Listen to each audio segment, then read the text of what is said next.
पहला प्रश्न आप सभी से पूछा जा रहा है कि कारागम धार्मिक लोक नृत्य संबंधित है।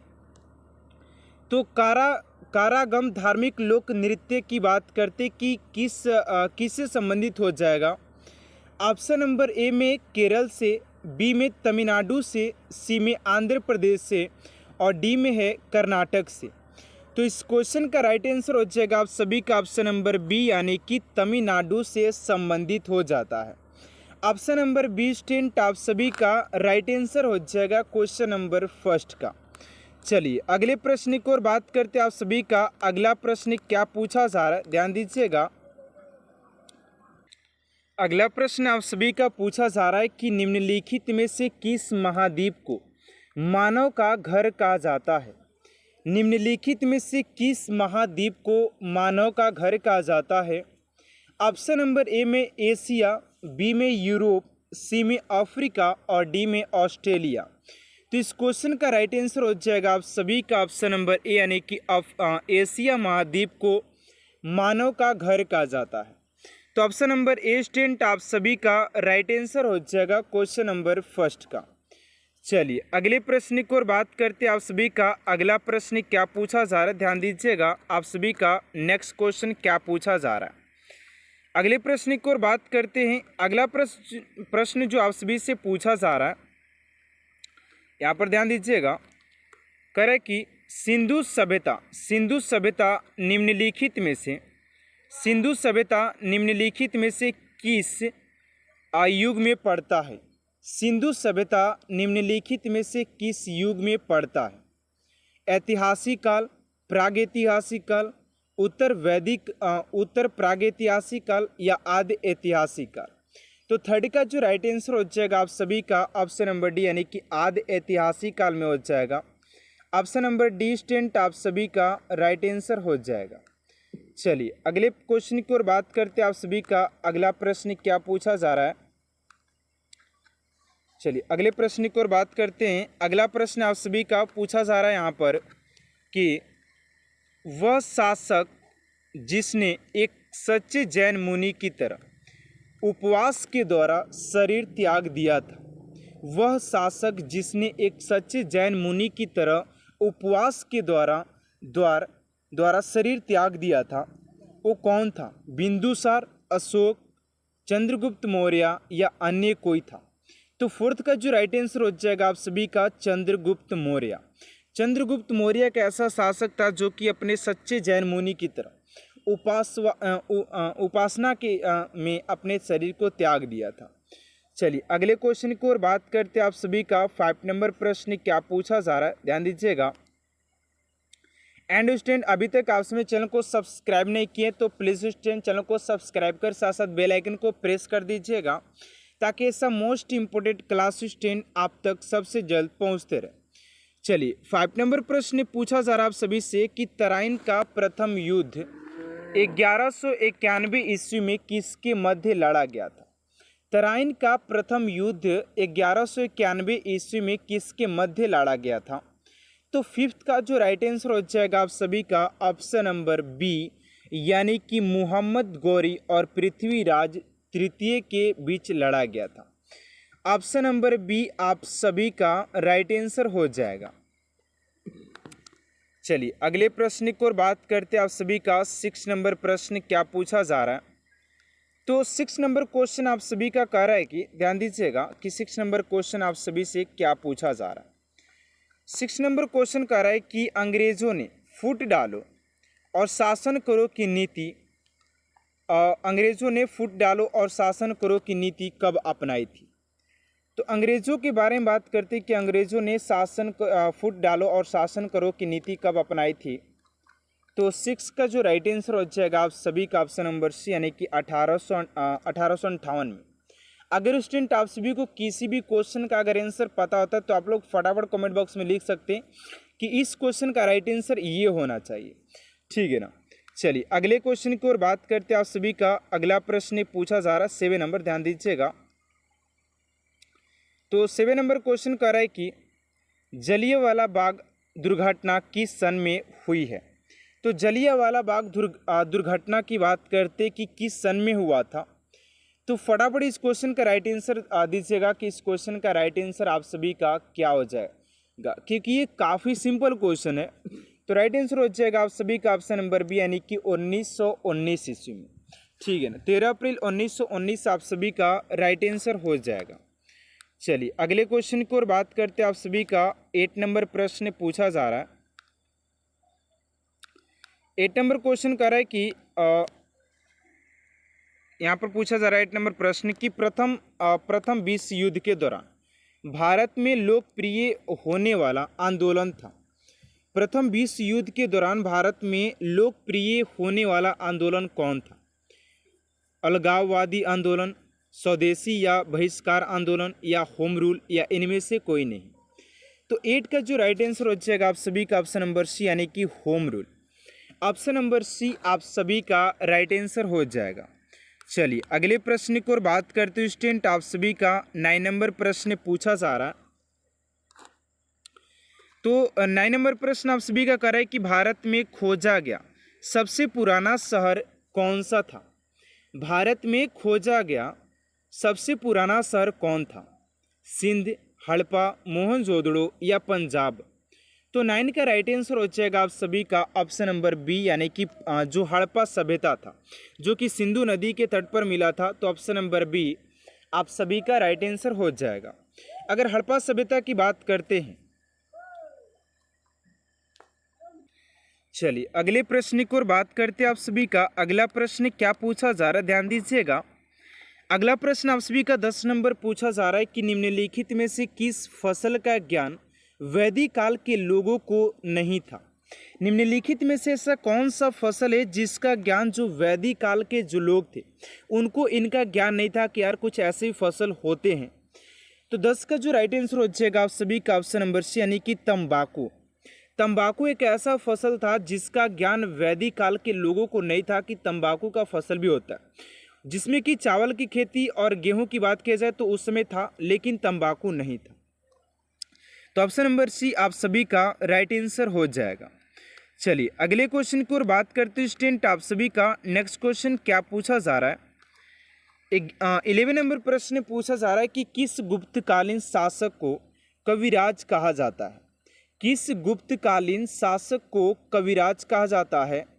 तो 11 का राइट आंसर हो जाएगा आप सभी का ऑप्शन नंबर सी, यानी कि समुद्रगुप्त को कविराज के नाम से भी जाना जाता है।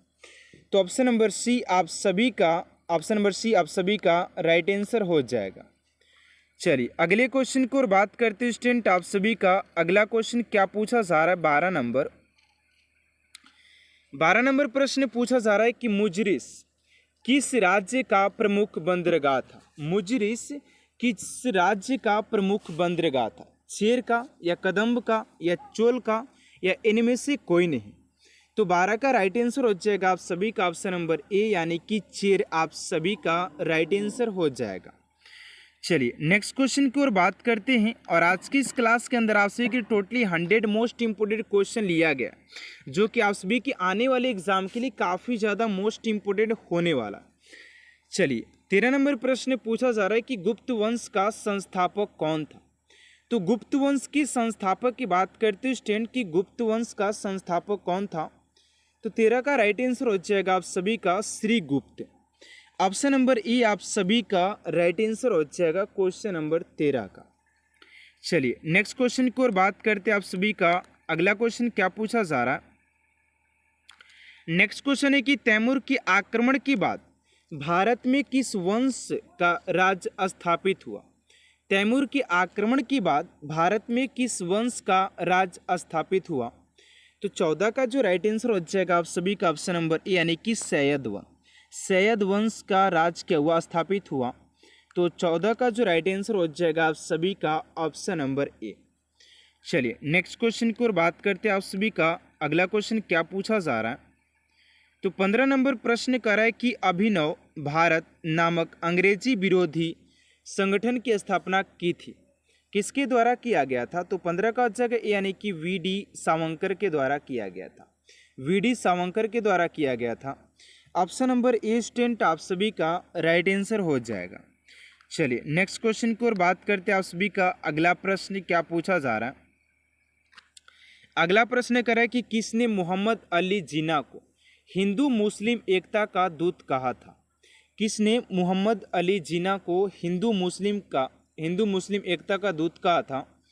तो 16 का राइट आंसर हो जाएगा आप सभी का ऑप्शन नंबर ए, यानी कि सरोजिनी नायडू को कहा गया था। ऑप्शन नंबर ए आप सभी का राइट आंसर हो जाएंगी सरोजिनी नायडू। चलिए नेक्स्ट क्वेश्चन की ओर बात करते हैं। आप सभी का 17 नंबर प्रश्न पूछा जा रहा है, करें कि सूरत के फुट के बाद कांग्रेस किसके हाथ में आ गई? तो सूरत के फुट की बात करें तो कांग्रेस किसके हाथ में आ गई थी? तो 17 का जगह भी, यानी कि नरम दल वाले के पास आ गई थी। ठीक है, नरम दल के वाले के पास आ गई थी। ऑप्शन नंबर बी हो जाएगा। चलिए अगले क्वेश्चन की ओर बात करते हैं। नेक्स्ट क्वेश्चन आप सभी का क्या पूछा जा रहा है? अगला क्वेश्चन है कि राजनीतिक स्वतंत्रता राष्ट्र की प्राणवायु है, यह कथन किसका है? तो 18 का हो जाएगा आप सभी का ऑप्शन नंबर बी, यानी कि Arvind Ghosh. Option number B आप सभी का राइट आंसर हो जाएगा अरविंद घोष। चलिए अगले क्वेश्चन की ओर बात करते हैं। एंड अगला क्वेश्चन है आप सभी का कि गद्दार पार्टी की स्थापना कब हुई थी? तो गद्दार पार्टी की स्थापना की बात करते हैं स्टूडेंट कि गद्दार पार्टी की स्थापना कब की गई थी? तो ऑप्शन नंबर बी, यानी कि 1913 ईस्वी में गद्दार पार्टी की स्थापना किया गया था। चलिए अगले क्वेश्चन की ओर बात करते हैं। अगला क्वेश्चन आप सभी का 20 नंबर की किसने ऑल इंडिया मुस्लिम लीग की स्थापना की थी? किसने ऑल इंडिया मुस्लिम लीग की स्थापना किसने किया था? तो 20 का राइट आंसर हो जाएगा ऑप्शन नंबर बी, यानी कि नवाब सलीमुल्लाह खान ने किया था। Option number B. चलिए नेक्स्ट क्वेश्चन की ओर बात करते हैं। आप सभी का अगला क्वेश्चन क्या पूछा जा रहा है? 21 नंबर करें कि किस भारतीय आंदोलन का शीर्ष गीत बना वंदे मातरम? 21 का हो जाएगा ए, यानी कि स्वदेशी आंदोलन। स्वदेशी आंदोलन ऑप्शन नंबर ए आप सभी का राइट आंसर हो जाएगा। चलिए अगले क्वेश्चन की ओर बात करते हैं। आप सभी का अगला क्वेश्चन है 22 नंबर कि निम्नलिखित में से किसने भारत के अशांति के जनक के रूप में जाने जाते हैं? निम्नलिखित में से किसे भारतीय अशांति के जनक के रूप में जाना जाता है? 22 का हो जाएगा आप सभी का ऑप्शन नंबर सी, यानी कि बाल गंगाधर तिलक। ऑप्शन नंबर सी स्टूडेंट आप सभी का राइट आंसर हो जाएगा बाल Gangadhar Tilak is right answer हो जाएंगे। चलिए नेक्स्ट क्वेश्चन की ओर बात करते हैं। आप सभी का 23 नंबर प्रश्न क्या पूछा जा रहा है? तो 23 नंबर प्रश्न करें कि लाल बाल पाल त्रिगुण का कौन व्यक्ति भारतीय कांग्रेस का अध्यक्ष हुआ? तो 23 का हो जाएगा आप सभी का ऑप्शन नंबर सी, यानी कि Lala Lajpat Rai. Lala Lajpat Rai option number C आप सभी का राइट आंसर हो जाएगा। चलिए नेक्स्ट क्वेश्चन की ओर बात करते हैं। आप सभी का 24 नंबर प्रश्न है कि सिंधु सभ्यता का पतन नगर कौन सा था? सिंधु सभ्यता का पतन नगर कौन सा था? तो 24 का हो जाएगा आप सभी का ऑप्शन नंबर ए, यानी कि लोथल।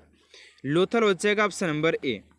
चलिए नेक्स्ट क्वेश्चन की ओर बात करते हैं। आप सभी का 25 नंबर प्रश्न क्या पूछा जा रहा है? कह रहे कि जो चित्रकला के शत्रु हैं मैं उनका शत्रु हूँ, किस मुगल शासक ने कहा था? जो चित्रकला के शत्रु हैं मैं उनका शत्रु हूँ, किस मुगल शासक ने कहा था? तो 25 का हो जाएगा आप सभी का ऑप्शन नंबर ए, यानी कि जहांगीर ने कहा था। जहांगीर ने कहा था। ऑप्शन नंबर ए आप सभी का राइट आंसर हो जाएगा। चलिए नेक्स्ट पहला प्रश्न कर रहा है कि निम्नलिखित में से किस देश में झूम कृषि को कोनुको के नाम से जाना जाता है? निम्नलिखित में से किस देश में झूम कृषि को कोनुको के नाम से जाना जाता है? ऑप्शन नंबर है अमेरिका, बी में मेडागास्कर, सी में वियतनाम, डी में वेनेजुएला। इस क्वेश्चन का राइट आंसर हो जाएगा आप सभी का ऑप्शन नंबर डी, यानी कि वेनेजुएला। ऑप्शन नंबर डी आप सभी का राइट आंसर हो जाएगा। चलिए नेक्स्ट क्वेश्चन की ओर बात करते हैं। आप सभी का नेक्स्ट क्वेश्चन क्या दिया गया है? नेक्स्ट क्वेश्चन करें कि चोलों के शासन काल में किसी विद्यालय के रख रखाव के लिए दी गई भूमि को किस रूप में जाना जाता था? ये प्रश्न आप सभी के पिछले एग्जाम में पूछा गया है। आप लोग देख सकते हैं कि ये काफी इंपॉर्टेंट प्रश्न है। पूछा जा रहा है कि चोलों के शासन काल में किसी विद्यालय के रख रखाव के लिए दी गई भूमि को किस रूप में जाना जाता था? तो सेकेंड का राइट आंसर हो जाएगा आप सभी का साला भोग। साला भोग ऑप्शन नंबर बी आप सभी का राइट आंसर हो जाएगा, साला भोग के नाम से जाना जाता था। आप लोग सारे प्रश्न का आंसर आप लोग फटाफट कमेंट बॉक्स में देते रहिए, ठीक है ना। लास्ट में आपसे कमेंट बॉक्स को देखा जाएगा कि आप लोग कितने क्वेश्चन को अटेंड कर पाए हैं, कितने क्वेश्चन को आप लोग करेक्ट आंसर दे पाए हैं, ठीक है। चलिए अगले क्वेश्चन की ओर बात करते हैं आप सभी का। थर्ड नंबर क्वेश्चन है, निम्नलिखित में से किसने महात्मा गांधी को महिलाओं को नमक सत्याग्रह आंदोलन में भाग लेने की अनुमति देने के लिए सहमत किया था?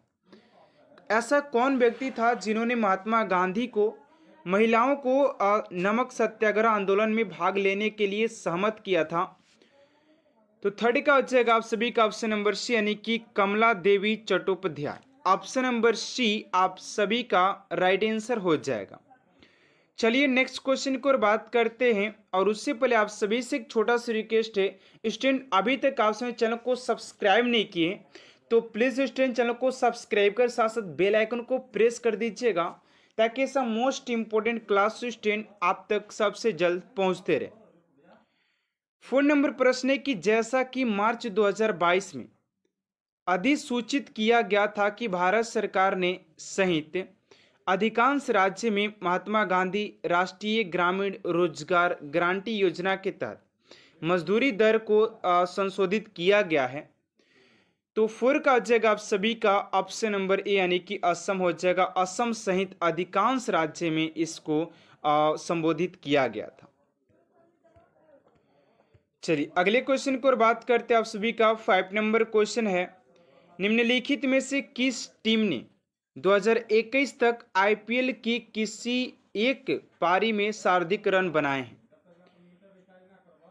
निम्नलिखित में से किस टीम ने 2021 तक आईपीएल की किसी एक पारी में सर्वाधिक रन बनाए हैं? 5 का हो जाएगा आप सभी का ऑप्शन नंबर सी, यानी कि Royal Challenger Bengaluru. Royal Challenger Bengaluru option number C आप सभी का राइट आंसर हो जाएगा। चलिए नेक्स्ट क्वेश्चन की ओर बात करते हैं आप सभी का। 6 नंबर क्वेश्चन पूछा जा रहा है कि 2008 बीजिंग ओलंपिक में किस भारतीय मुक्केबाजी में मिडी लवेट वर्ग में कांस्य पदक जीता था? 6 का हो जाएगा आप सभी का ऑप्शन नंबर बी, यानी कि विजेंद्र सिंह हो जाएगा, Vijender Singh. Option number B आप सभी का राइट आंसर हो जाएगा। चलिए अगले क्वेश्चन की ओर बात करते हैं आप सभी का। अगला क्वेश्चन है 7 नंबर यहाँ पर पूछा जा रहा है कि निम्नलिखित में से कौन तबला वादक नहीं है? तो तबला वादक की बात करते हैं कि तबला वादक नहीं है, तो 7 का हो जाएगा सी, यानी कि शेख चिन्ना मौला। बाकी सब आप सभी के तबला वादक हो जाएंगे, सिर्फ ये शेख चिन्ना मौला आप सभी के तबला वादक नहीं है।